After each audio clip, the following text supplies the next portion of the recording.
Problemista, starring Julio Torres, Tilda Swinton, and RZA himself. I'm not kidding, look at him. An A24 production, by the way. After nearly killing a cryogenic patient, an aspiring toy designer takes up a job with the patient's wife in hopes of staying in the country. But it turns out she's a fucking nutjob Karen. The way this film started out, I had my hopes up because it kind of looked like a Wes Anderson film.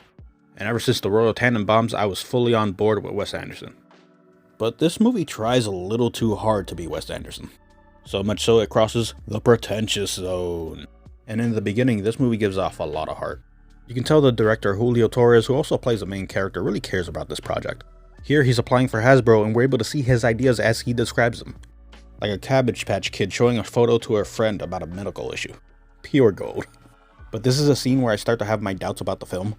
Like we're able to see she's panicky, hectic, and messy. But the way she worked the tablet was so exaggerated. I realized this might be the point of the character and that she makes a big deal about everything.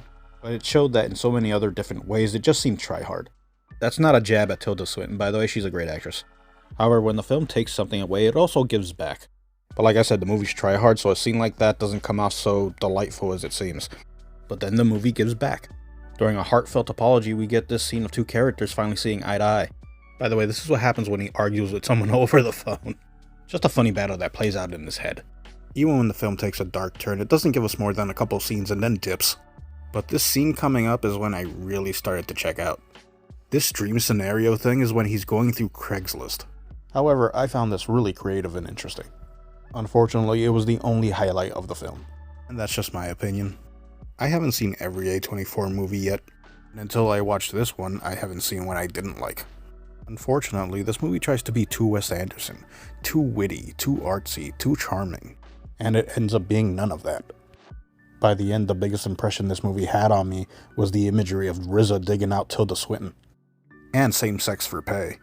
This movie's only an hour and 31 minutes, but it took me like 3 hours.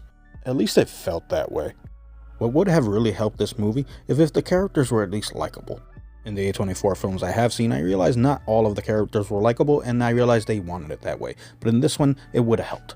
In a movie like this, the characters should be likable, but this movie just ended up being exhausting.